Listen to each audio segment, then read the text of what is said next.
आज म हजुरलाई बाङ्गोटिङको दाँत कसरी मिलाउन सकिन्छ भन्ने विषयमा जानकारी लिएर आएको छु। नमस्ते, म डाक्टर सुनिमा शर्मा, कन्सल्ट्यान्ट अर्थोडन्टिस्ट।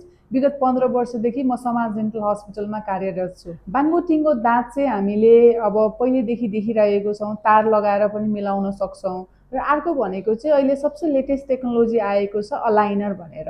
अलाइनर लगाएर पनि गर्न सकिन्छ।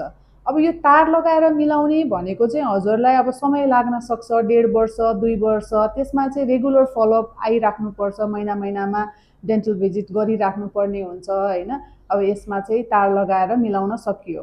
अर्को अलाइनरमा चाहिँ यदि हजुर रेगुलर भिजिट गर्न सक्नुहुन्न र हजुरलाई चाहिँ अब यो ब्रेसेस लगाउन मन छैन, हाँस्दा ओर्दा नराम्रो देखिन्छ, क्रियाहरूमा काम गर्नुहुन्छ, कुनै बोल्ने प्रोफेसनहरूमा काम गर्नुहुन्छ, अफिसहरूमा जानुहुन्छ, त्यसमा हजुरलाई अलिकति अड लाग्छ ब्रेसेस लगाउँदा भन्नुहुन्छ भने चाहिँ अहिले हामीले अलाइनर लगाएर पनि गर्न सकिन्छ। अलाइनर चाहिँ इन्भिजिबल हुन्छ। हजुरको डिस्टेन्समा अलिकति साथीभाइहरू बस्दाखेरि उहाँहरूले याद गर्नुहुन्न हजुरले ट्रिटमेन्ट गरिराख्नु भएको छ भनेर, त्यसको लागि धेरै फ्रिक्वेन्ट फलोअप पनि पर्दैन हैन।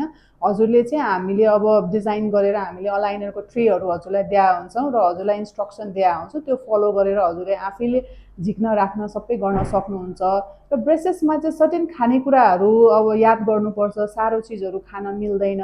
अलाइनरमा चाहिँ निकालेर खाने भएको भएर सबै चिजहरू खान मिल्छ र एस्थेटिकली पनि अब अलाइनर बेटर भयो। त्यही भएर चाहिँ ब्रेसेसको चाहिँ हजुरको अल्टरनेटिभ भनेको चाहिँ अलाइनर पनि हो। हजुरलाई यदि बाङ्गोटिङको दाँत मिलाउनु छ भने चाहिँ हजुर हामीलाई भिजिट गरेर सरसल्लाह गरेर कसरी दाँत मिलाउने, ब्रेसेसबाट गर्ने कि अलाइनरबाट गर्ने भनेर सल्लाह सुझाव लिएर बनाउन सक्नुहुन्छ। तपाईको 26औं वर्षको गौरवमय सहयात्री समाज डेन्टल।